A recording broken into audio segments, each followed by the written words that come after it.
ಈಗ ಅಲ್ಲಿ ಪರಿಚಯ ಆಗಿ ಅವರಿಗೆ 1 ತಿಂಗಳು ಅಂತ ಹೇಳಿದ್ರಿ, ಬಟ್ ಅವರನ್ನ ಅರೆಸ್ಟ್ ಮಾಡಿದ್ದಾರೆ. ಅದು ಅನೀಶ್ ಪೂಜಾರಿ ಅವರನ್ನ ಅರೆಸ್ಟ್ ಮಾಡಿದ್ದಾರೆ, ಕಸ್ಟಡಿಗೆ ತಗೊಂಡಿದ್ದಾರೆ. ಅದು ಮತ್ತೊಂದೇನು ಅಂತ ಹೇಳಿದ್ರೆ, ಈಗ ಡ್ರಗ್ಸ್ ಕೊಟ್ಟು ಯುವತಿ ಮೇಲೆ ದೌರ್ಜನ್ಯ ಎಸಗಿರ್ಬೋದಲ್ವಾ ಅನ್ನುವಂತಹ ಕ್ವಶನ್ ಕೂಡ ಬರುತ್ತೆ. ಸೊ ಇದ್ರ ಬಗ್ಗೆ ಏನ್ ಹೇಳ್ತೀವಿ ಸರ್? ನೋಡಿ, ಈ ಪ್ರಕರಣದಲ್ಲಿ ಡ್ರಗ್ಸಿನ ಅಮಲಿನಲ್ಲಿ ಅವರಿಬ್ಬರು ಒಂದಾಗಿರಬಹುದು ಎನ್ನುವಂತಹ ಸಂಖ್ಯೆಯೂ ಇದೆ. ಓಕೆ, ಅದನ್ನು ಅಲ್ಲಗೆಲ್ಲಲಿಕ್ಕೆ ಸಾಧ್ಯ ಆಗೋದಿಲ್ಲ. ಯಾಕಂತ ಹೇಳಿದರೆ ಅನೀಶ್ ಪೂಜಾರಿ ಈಗ ಪೊಲೀಸರ ಎದುರು ಏನು ಹೇಳಿದ್ದಾನೋ ಅದೇ ವಾಸ್ತವ ಆಗಿರ್ಲಿಕ್ಕೆ ಸಾಧ್ಯ ಇಲ್ಲ. ಓಕೆ, ಪೊಲೀಸರು ಈ ಕೇಸಿಗೆ ಸಂಬಂಧಪಟ್ಟ ಹಾಗೆ ಏನು ಬೇಕು ಅಷ್ಟನ್ನು ಮಾತ್ರ ಆತನನ್ನ ಕೇಳ್ತಾರೆ. ಅವನ ಕನ್ಫೆಷನ್ ಏನಿದೆ, ತಪ್ಪಪ್ಪಿಗೆ ಹೇಳಿಕೆ ಏನಿದೆ, ಅದು ಅಷ್ಟಕ್ಕೆ ಮಾತ್ರ ಸೀಮಿತ ಆಗಿರ್ತದೆ ಹೊರತು ಬೇರೆ ಏನು ಆಗಿರುವುದಿಲ್ಲ. ಮತ್ತೆ ಇದರಲ್ಲಿ ಪ್ರಶ್ನೆ ಇರುವಂತದ್ದು ಏನಂತ ಹೇಳಿದ್ರೆ, ಇಲ್ಲಿ ಆಕೆಯ ಮೇಲೆ ಲೈಂಗಿಕ ದೌರ್ಜನ್ಯ ಆಗಿದೆ ಎನ್ನುವುದಾದ್ರೂ ಸಹ ಅದು ಪರಸ್ಪರ ಒಪ್ಪಿಗೆಯಿಂದ ಆದದ್ದೇ, ಅದರಲ್ಲಿ ಡೌಟ್ ಇಲ್ಲ. ಓಕೆ, ಅದನ್ನ ಹೇಗೆ ಹೇಳ್ತೀರಾ ಸರ್? ಅಂದ್ರೆ ಸ್ಪಷ್ಟವಾಗಿ ಹೇಳಿದರೆ ಆಕೆಯ ಮೇಲೆ ಆಕೆಯ ಒಪ್ಪಿಗೆ ಇಲ್ಲದೆ ದೌರ್ಜನ್ಯ ಆಗಿದ್ದರೆ ಆಕೆ ತನ್ನ ಸ್ನೇಹಿತರೊಂದಿಗೆ ಹೇಳ್ಬೇಕಿತ್ತು, ಇಲ್ಲ ತನ್ನ ಮನೆಯವರೊಂದಿಗೆ ಹೇಳ್ಬೇಕಿತ್ತು. ಯಾರೊಂದಿಗೂ ಈ ವಿಚಾರವನ್ನ ಆಕೆ ಗಮನಕ್ಕೆ ಬಾರದೆ ಇಂತಹ ಒಂದು ಪ್ರಕರಣ ನಡೆದಿದ್ದಲ್ಲಿ ಇಲ್ಲ, ಸಾಧ್ಯನೇ ಇಲ್ಲ. ನಿಮ್ಗೆ ಯಾವುದೇ ರೀತಿಯಲ್ಲಿ ಅಮಲು ಪದಾರ್ಥ ಕೊಟ್ಟು ಡ್ರಗ್ಸ್ ಕೊಟ್ಟು ಇಂಥದ್ದು ಆಗಿದ್ದರೂ ಸಹ ಆಕೆ ಸಹಜ ಸ್ಥಿತಿಗೆ ಬರುವಾಗ ಆಕೆಯ ಮೇಲೆ ಏನು ಲೈಂಗಿಕ ಆಕ್ರಮಣ ಆಗಿದೆ ಅದು ಅರಿವಿಗೆ ಬಂದೇ ಬರ್ತದೆ. ಆದ್ದರಿಂದಾಗಿ ಆಕೆ ಅದನ್ನು ತನ್ನ ಮನೆಯಲ್ಲಿ ಇಲ್ಲ ನನ್ನ ಸ್ನೇಹಿತರಲ್ಲಿ ಸಮಾಜಕ್ಕೆ ಹೆದರಿ ಕೂಡ ಗುಟ್ಟಾಗಿ ಇಟ್ಟಿರ್ಬೋದಲ್ವಾ ಸರ್? ಸಮಾಜಕ್ಕೆ ಹೆದರಿ ಗುಟ್ಟಾಗಿ ಇಟ್ಟಿದ್ದಾರೆ ಅಂತ ಹೇಳಿದರೆ ಅದು ಅವರ ಇಬ್ಬರ ಮಧ್ಯೆ ಇದ್ದಂತ ಎಮಿಕೇಬಲ್ ಸಂಬಂಧ ಅಂತ ಹೇಳಿ, ಪರಸ್ಪರ ಒಪ್ಪಿಗೆಯ ಸಂಬಂಧ. ಅದನ್ನು ನೀವು ಸಮಾಜಕ್ಕೆ ಹೆದರಿ ಇಡುವುದು, ಪರಸ್ಪರ ಒಪ್ಪಿಗೆಯ ಸಂಬಂಧವನ್ನ ಆತನ ಮನೆಗೆ ಹೇಳುವುದಿಲ್ಲ, ಈಕೆಯ ಮನೆಗೆ ಹೇಳುವುದಿಲ್ಲ. ಆದ್ರಿಂದಾಗಿ ಅದು ಯಾವಾಗ ಬ್ಲಾಸ್ಟ್ ಆಗ್ತದೆ ಅಂತಹ ಸಂದರ್ಭದಲ್ಲಿ ಇಂತಹ ಅನಾಹುತಗಳಿಗೆ ಕಾರಣ. ಅಲ್ಲ, ನಾನ್ ಹೇಳ್ತಾ ಇರೋದು, ಈಗ ಯುವತಿಗೆ ದೌರ್ಜನ್ಯ ಆಗಿದೆ ಅಂತ ಗೊತ್ತಾದ ನಂತರ ಇದನ್ನ ಸಮಾಜಕ್ಕೆ ತಿಳಿಸಿದ್ರೆ ಇದ್ರ ಬಗ್ಗೆ ಏನಾಗ್ಬೋದು ಅನ್ನುವಂತ ಒಂದು ಭಯಪಟ್ಟು ಇದನ್ನ ಇಟ್ಟಿರ್ಬೋದಲ್ವಾ ಅಂತ ನನ್ನ ಕ್ವೆಶನ್ ಸರ್. ಇಲ್ಲ, ಮುಚ್ಚಿಟ್ಟರೆ ಏನು ಸಮಸ್ಯೆ ಆಗುತ್ತದೆ ಎನ್ನುವುದಕ್ಕೆ ಇದೊಂದು ಉದಾಹರಣೆ. ಮುಚ್ಚಿ ಇಡದೆ ಹೋಗ್ತಾ ಇದ್ರೆ, ಇದು ಆಕೆಯ ತಾಯಿಯ ಗಮನಕ್ಕೆ ಬರ್ತಾ ಇದ್ರೆ ಅದಕ್ಕೆ ಏನಾದ್ರೂ ಒಂದು ಕಾನೂನಿನ ರೀತಿಯ ಪರಿಹಾರಕ್ಕೆ ಪ್ರಯತ್ನ ಪಡ್ಬೋದು. ಸೇಮ್ ನಮ್ಮ ಪುತ್ತೂರಿನ ಇನ್ಸಿಡೆಂಟ್ ನಾಗೆ ಇದು ಸಹ ಅದಕ್ಕಿಂತ ಇದು ಬೇರೆ ಏನಿಲ್ಲ. ಅಪ್ರಾಪ್ತೆ ಅಲ್ಲಿ ಅಪ್ರಾಪ್ತೆ ಅಲ್ಲ, ಅಷ್ಟೇ ವ್ಯತ್ಯಾಸ ಇರುವುದು. ನೀವಾಗ್ಲೇ ಹೇಳಿದ್ರಿ ಆ ಯುವಕನ ಪರಿಚಯ ಆಗಿ 1 ತಿಂಗಳಾದಷ್ಟೇ, ಆದ್ರೆ ಈ ಯುವತಿಗೆ 3 ತಿಂಗಳಾಗಿದೆ ಅಂತ. ಹಾಗಾದ್ರೆ ಇದು ಹೇಗೆ ಸಾಧ್ಯ ಆಯ್ತು ಅಂತ ಈಗ ಹುಡುಗ ಹೇಳುವುದೇನಂತ ಹೇಳಿ, ಅದು ಆತ ತನ್ನನ್ನು ತಾನು ರಕ್ಷಿಸಿಕೊಳ್ಳಲು ಹೇಳ್ಕೊಳ್ಳುತ್ತಿರುವ ಮಾತು ಆಗಿರ್ಬೋದು. ನಂಗೆ ಆಕೆ ಪರಿಚಯ ಆಯ್ತು 1 ತಿಂಗಳು ಮಾತ್ರ ಅಂತ, ನಮ್ಗೆ ಮತ್ತೆ ಆಕೆಗೆ ಸಂಪರ್ಕ ಇದ್ದು 1 ತಿಂಗಳು ಮಾತ್ರ ಅಂತ. ಹಾಗಾದ್ರೆ ಹಾಗೆ 3 ತಿಂಗಳ ಭ್ರೂಣ ಹೇಗೆ ಬರುವುದನ್ನು ಪ್ರಶ್ನೆ ಸಹಜ ಬರ್ತದೆ. ಈಗ ಅದಕ್ಕೆ ವೈಜ್ಞಾನಿಕವಾಗಿ ಉತ್ತರ ಕಂಡುಕೊಳ್ಬೇಕಾದ ಕೆಲಸ ಇರುವುದು ಪೊಲೀಸರದ್ದು. ಯಾಕಂದ್ರೆ ಈಗಾಗಲೇ ಆಕೆ ಡೆತ್ ಆಗಿದ್ದಾಳೆ, ಆಕೆಯ ಉದರದಲ್ಲಿರುವ ಭ್ರೂಣವನ್ನು ಸಂಗ್ರಹಿಸಲಾಗಿದೆ, ಅದನ್ನು DNA ಟೆಸ್ಟ್ಗೆ ಕಳಿಸಲಾಗಿದೆ, ಆರೋಪಿಯನ್ನು ಬಂಧಿಸಲಾಗಿದೆ, ಆತನ ರಕ್ತದ ಮಾದರಿಯನ್ನು ಸಂಗ್ರಹಿಸಲಾಗಿದೆ, ಅದನ್ನು DNA ಟೆಸ್ಟ್ಗೆ ಕಳಿಸಲಾಗಿದೆ. ನಾಳೆ DNA ಟೆಸ್ಟ್ ನಲ್ಲಿ ಅದು ಮ್ಯಾಚ್ ಆದ್ರೆ ಆ ಭ್ರೂಣಕ್ಕೆ ಇವನೇ ಕಾರಣಕರ್ತ ಎನ್ನುವುದು ವೈಜ್ಞಾನಿಕವಾಗಿ ಸ್ಪಷ್ಟ ಆಗ್ತದೆ. ನ್ಯಾಯಾಲಯದ ಮುಂದೆ ನಡೆದ ಕೇಸು ಬರುವಾಗಲೂ ಆ DNA ಪರೀಕ್ಷೆ ಮೂಲ ಆಧಾರ ಆಗಿರ್ತದೆ. ಆದ್ದರಿಂದ ಇದರಲ್ಲಿ ಬೇರೆ ಎಕ್ಸ್ಕ್ಯೂಸ್ ಇಲ್ವೇ ಇಲ್ಲ, ಕ್ಷಮೆಯ ಪ್ರಶ್ನೆ ಇಲ್ಲ. ಅಪರಾಧವೇ ಅಪರಾಧ ಖಡಾಖಂಡಿತವಾಗಿ ಪ್ರೂವ್ ಆಗುವುದು ಆ ವೈಜ್ಞಾನಿಕ ಪರೀಕ್ಷೆಯ ಆಧಾರದಲ್ಲಿ. ಒಂದು ವೇಳೆ DNA ಪರೀಕ್ಷೆಯಲ್ಲಿ ಸ್ಯಾಂಪಲ್ ಮ್ಯಾಚ್ ಆಗ್ಲಿಲ್ಲ ಅಂತ ಆದ್ರೆ, ಆಗ್ಲಿಲ್ಲ ಅಂತ ಆದ್ರೆ ಆ ಹುಡುಗನೊಟ್ಟಿಗೆ ಎಷ್ಟು ಮಂದಿ ಫ್ರೆಂಡ್ಸ್ ಗಳು ಇದ್ದಾರೆ ಅಷ್ಟೋ ಮಂದಿ ವಿಚಾರಣೆಗೆ ಒಳಪಡ್ತಾರೆ. ಯಾರ ಹೆಸರನ್ನ ಮೆನ್ಷನ್ ಮಾಡಿದ್ದಾರೆ? ಇವರದೇ ಒಬ್ಬಂದೇ, ಅನೀಶ್ ಮಾತ್ರ. ಡೆತ್ ನೋಟ್ ಅಲ್ಲಿ ಅವನ ಹೆಸರು ಮಾತ್ರ ಮೆನ್ಷನ್ ಇರುವುದು. ಮತ್ತೊಂದು ಅಲ್ಲಿ ದೊಡ್ಡ ಆರೋಪ ಇರುವುದು ಏನು ಅಂತ ಹೇಳಿದ್ರೆ, ಡೆತ್ ನೋಟ್ ಅಲ್ಲಿ ಹಿಂದೂ ಸಂಘಟನೆಯಲ್ಲಿ ನಾನು ಇಷ್ಟು ಕೆಲಸ ಮಾಡಿದ್ದೇನೆ. ಆದ್ರೂ ಕೂಡ ಎಷ್ಟು ಕಾರ್ಯಕ್ರಮಗಳಲ್ಲಿ ಭಾಗವಹಿಸಿದ್ದೇನೆ. ಓಕೆ. ನನ್ನದು ಅನ್ಯ ಮತೀಯಳಾಗಿದ್ದು ಸಹ ಹಿಂದೂ ಸಂಘಟನೆಯೊಟ್ಟಿಗೆ ಇದ್ದವಳು. ಎಷ್ಟು ಕಾರ್ಯಕ್ರಮಗಳಲ್ಲಿ ಭಾಗವಹಿಸಿದ್ದೇನೆ. ಆದ್ರೆ ಯಾರು ಹಿಂದೂ ಸಂಘಟನೆಯವರು ನನ್ನ ಸಹಾಯಕ್ಕೆ ಬರ್ಲಿಲ್ಲ ಎನ್ನುವಂತ ಕೊರಗು ಇದೆಯಲ್ಲ ಡೆತ್ ನೋಟ್ ಅಲ್ಲಿ ಮೆನ್ಷನ್ ಮಾಡಿರೋದು, ಅದು ಈಗ ಆತಂಕಕ್ಕೆ ಕಾರಣವಾಗಿರೋದು. ಆದ್ರೆ ಹಿಂದೂ ಸಂಘಟನೆಯವರಲ್ಲಿ ಕೆಲವರಲ್ಲಿ ವಿಚಾರಿಸಿದಾಗ ಅವರಿಗೆ ಈ ವಿಚಾರ ಗೊತ್ತಿರ್ಲಿಲ್ಲ. ಮತ್ತೆ ಯಾತಕ್ಕೋಸ್ಕರ ಹಿಂದೂ ಸಂಘಟನೆಯ ಹೆಸರು ಬಂತು ಸರ್? ಅಂದ್ರೆ ಡೆತ್ ನೋಟ್ ಅಲ್ಲಿ ಯಾಕೆ ಬಂತು ಹಾಗಾದ್ರೆ? ಅವರ ಕಡೆ ಹೋಗದೆ ಆ ಒಂದು ಡೆತ್ ನೋಟ್ ಅಲ್ಲಿ ಬರೆಯೋದಕ್ಕೆ ಕಾರಣ ಏನು ಅಂತ ಈಗ ಅದೇ ಪ್ರಶ್ನೆ ಇರುವುದು. ಯಾಕಂತ ಹೇಳಿದ್ರೆ ಅವಳ ಮನಸ್ಸಿಗೆ ಬಂದದ್ದನ್ನು ಆಕೆ ಡೆತ್ ನೋಟ್ ಅಲ್ಲಿ ಬರ್ತಿದ್ದಾಳೆ. ಓಕೆ. ಯಾಕಂತ ಹೇಳಿದ್ರೆ ಸುಪ್ರೀಂ ಕೋರ್ಟ್ ನ ಒಂದು ರೂಲಿಂಗ್ ಇದೆ, ಸಾಯುವ ವ್ಯಕ್ತಿಗಳು ನಾವು ಡೈಯಿಂಗ್ ಡಿಕ್ಲರೇಷನ್ ಅಂತ ಹೇಳ್ತೇವೆ, ಅವರು ಆ ಸಂದರ್ಭದಲ್ಲಿ ಸುಳ್ಳು ಹೇಳುವುದಿಲ್ಲ ಅಂತೇಳಿ.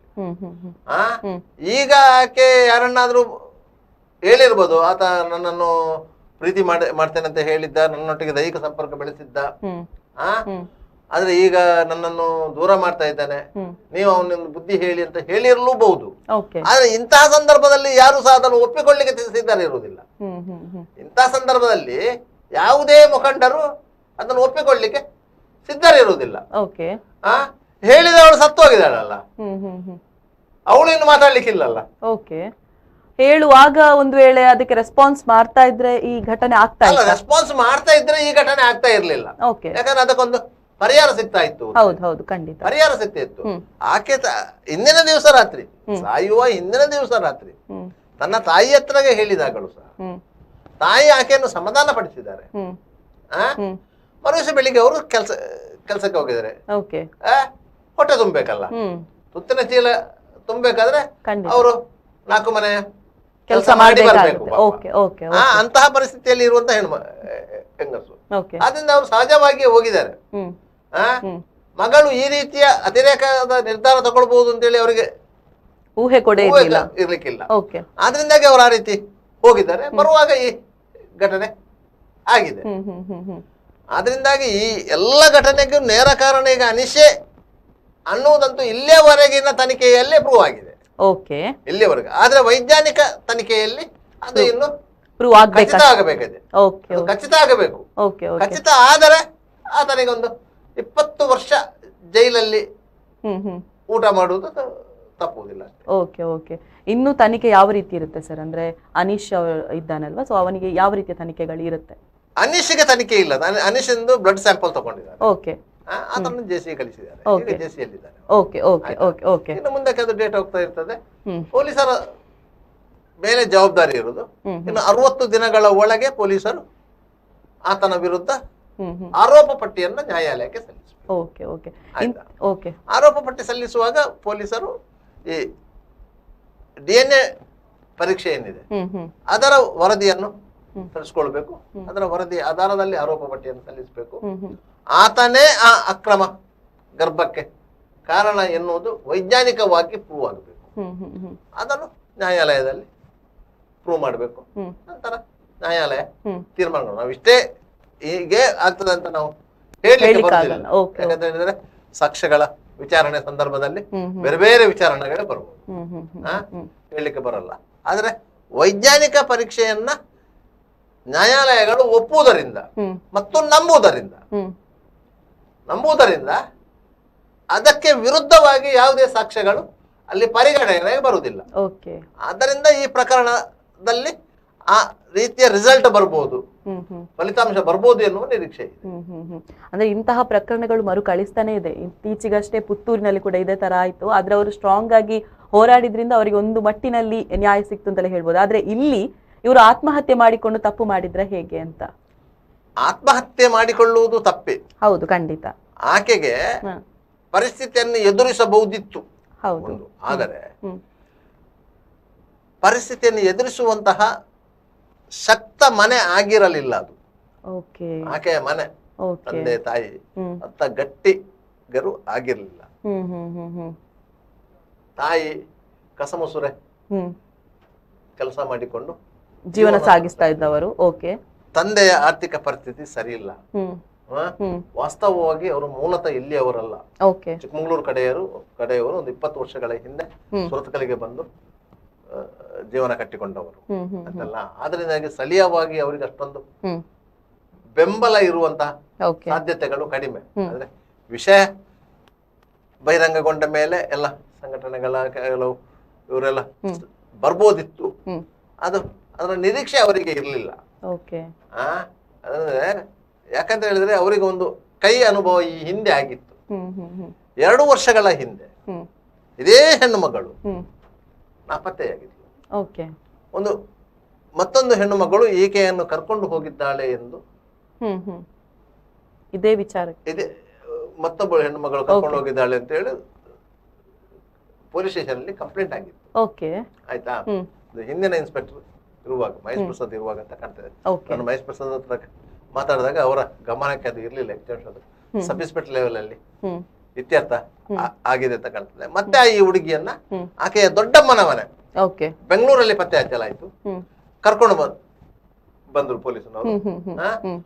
ಕರ್ಕೊಂಡು ಬಂದಾಗ ಆಕೆ ನನ್ನ ದೊಡ್ಡಮ್ಮನ ಮನೆಗೆ ಹೋದದು ಅಂತ ಹೇಳಿದಕ್ಕೆ ಆ ಪ್ರಕರಣ ಅಲ್ಲಿಗೆ ಕ್ಲೋಸ್ ಆಗಿತ್ತು. ಆ ವಿಷಯವನ್ನು ಆಕೆಯ ತಾಯಿ ತನ್ನ ಮನೆಗೆ ಬಂದಂತಹ ಬಿಜೆಪಿಯ ಮಹಿಳಾ ಮೋರ್ಚಾದ ಪದಾಧಿಕಾರಿಗಳ ಎದುರಲ್ಲಿ ಪ್ರಸ್ತಾಪ ಮಾಡಿದ್ದಾರೆ. ಯಾಕಂದ್ರೆ ನಾವು ಕಳೆದ ಸಾರಿ ಈ ರೀತಿಯ ಒಂದು ಘಟನೆ ಆಗಿತ್ತು. ಆಕೆಗೆ ಮಾದಕ ವಸ್ತುಗಳನ್ನು ಸೇರಿ ಅವಳನ್ನು ಕರ್ಕೊಂಡು ಹೋಗಲಾಗಿತ್ತು ಅಂತ ಹೇಳಿತ್ತು. ಅದನ್ನು ಪೊಲೀಸರು ಸರಿಯಾಗಿ ತನಿಖೆ ಮಾಡಿರಲಿಲ್ಲ. ಇದರ ಪರಿಣಾಮವಾಗಿ ಆಕೆ ಮತ್ತೆ ದಿಕ್ಕು ತಪ್ಪುವಂತಾಯ್ತು. ಅದು ಆ ಎಡಿಕ್ಟ್ ಏನಿತ್ತು ಅದು ಬೆಳೆದ ಬಂತು.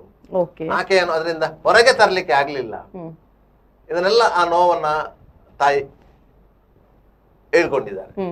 ಇದು ಒಂದು ಕಾರಣ ಇರ್ಬೋದು ಅಂತ ಕಾಣ್ತದೆ. ಯಾಕಂತ ಹೇಳಿದ್ರೆ ಪೊಲೀಸ್ ಹತ್ರ ಹೋದ್ರೆ ನಮ್ಗೆ ನ್ಯಾಯ ಸಿಗುದಿಲ್ಲ ಎನ್ನುವಂತ ಭಾವನೆ ಆ ತಾಯಿಗೆ ಇತ್ತು. ಇಲ್ಲದ್ರೆ ಅವರು ಪೊಲೀಸ್ ಹತ್ರ ಹೋಗ್ತಾ ಇದ್ರು.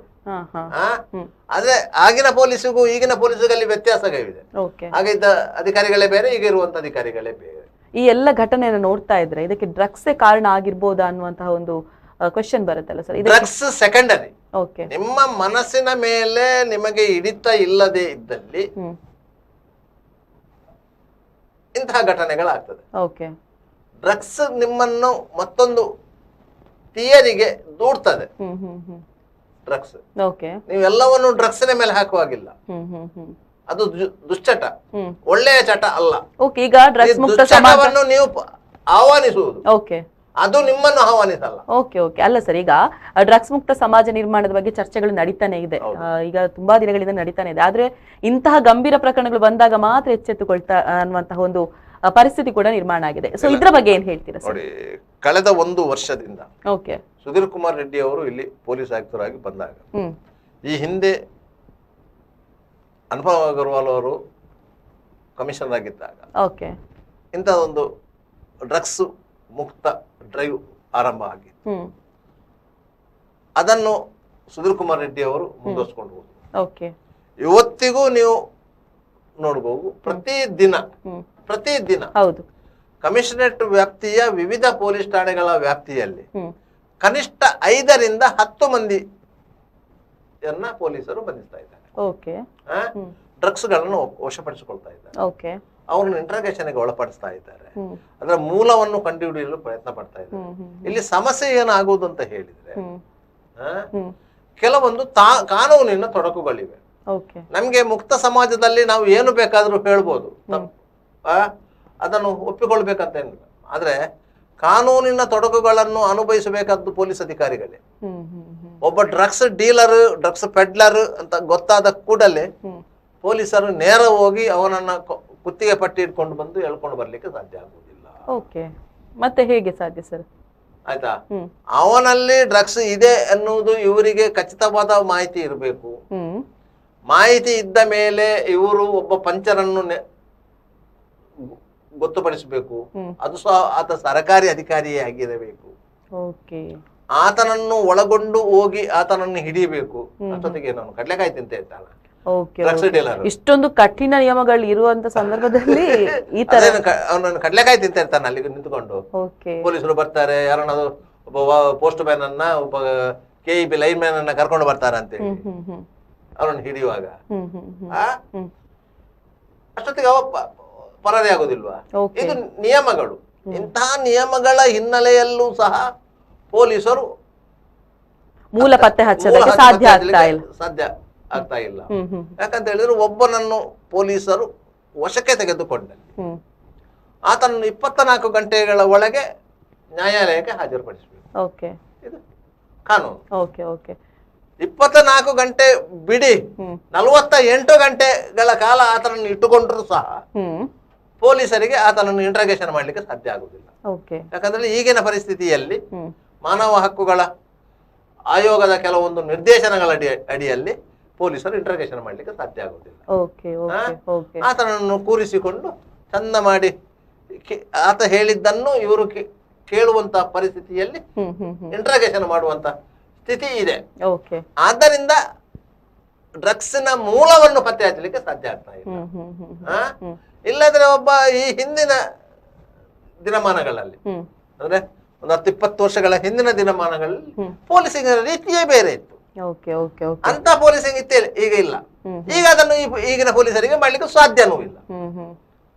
ಈಗಿನ ಪೊಲೀಸರಿಗೆ ಮಾಡ್ಲಿಕ್ಕೆ ಸಾಧ್ಯನೂ ಇಲ್ಲ. ಹಿಂದೆ ಕರ್ತವ್ಯ ನಿರ್ವಹಿಸಿದಂತ ಪೊಲೀಸ್ ಅಧಿಕಾರಿಗಳು ಈಗ ರಿಟೈರ್ಡ್ ಆಗಿ ಹೋಗಿದ್ದಾರೆ. ಈಗ ಹೊಸ ಬಂದ ಸಿಬ್ಬಂದಿಗಳಿಗೆ ಅಧಿಕಾರಿಗಳಿಗೆ ಅಂತ ಇಂಟ್ರಾಗೇಷನ್ ಮೆಥಡ್ಗಳು ಗೊತ್ತಿಲ್ಲ. ಈಗ ಇರುವಂತಹ ಇಂಟ್ರಾಗೇಷನ್ ಹೇಗೆ ಇರ್ತದೆ ಅಂತ ಹೇಳಿದ್ರೆ, ಮೊಬೈಲ್ ಟವರ್ ಲೊಕೇಶನ್ ಅನ್ನು ಹುಡುಕುವುದು, ಮೊಬೈಲ್ ಕನ್ವರ್ಸೇಷನ್ ಏನ್ ಆಗಿದೆ ಇದರ ಬಗ್ಗೆ ಪ್ರಶ್ನೆ ಕೇಳುವುದು, ಫಿಂಗರ್ ಪ್ರಿಂಟ್ಸ್ ಗಳನ್ನ ಕಲೆಕ್ಟ್ ಮಾಡುವುದು, ಹಳೆ ಯಾರ್ದಾದ್ರು ಫಿಂಗರ್ ಪ್ರಿಂಟ್ಸ್ ಹೋಲಿಕೆ ಆಗುವುದು ಅಂತ ನೋಡುದು, ಎಲ್ಲ ವೈಜ್ಞಾನಿಕ ಮಾದರಿಯ ಇನ್ವೆಸ್ಟಿಗೇಷನ್ ಈಗ ನಡೀತಾ ಇರೋದು. ಆದ್ರಿಂದಾಗಿ ಒಬ್ಬರನ್ನು ಪತ್ತೆ ಹಚ್ಚುವಂತಹ ಕಾರ್ಯದಲ್ಲಿ ವಿಮುಖ ಆಗುವುದು ಆ ಕಾರಣಕ್ಕಾಗಿ. ನಮ್ಗೆ ಸ್ಪಷ್ಟವಾದ ಮಾಹಿತಿಯನ್ನು ನೀವು ಪಡ್ಕೊಳ್ಳಿಕ್ಕೆ ಅರಸಾಹಸ ಪಡ್ಬೇಕಾದ ಪರಿಸ್ಥಿತಿ ಇದೆ. ಆದ್ದರಿಂದ ಇದೆಲ್ಲ ಕಾನೂನು ಬಾಹಿರ ಚಟುವಟಿಕೆಗಳು ಜಾಸ್ತಿ ಆಗ್ತಾ ಇರೋದು ಆ ಕಾರಣಕ್ಕಾಗಿ. ಈಗ ಒಬ್ಬರನ್ನು ಹಿಡಿದ್ರೆ ಅದು ಚೈನ್, ಆ ಚೈನ್ ಅನ್ನು ಹಿಡ್ಕೊಂಡು ಒಂದು 10 ಮಂದಿಯನ್ನು ಹಿಡಿಲಿಕ್ಕೆ ಆಗ್ತಾ ಇದೆ. ಅದು ಆಗತ್ತೆ ಯಾವಾಗ ನಿಧಾನವಾಗಿ ಆಗ್ತದೆ, ಒಂದಕ್ಕೊಂದು ಸಾಕ್ಷ್ಯಾಧಾರ ಜೋಡಿಸಿಕೊಂಡು.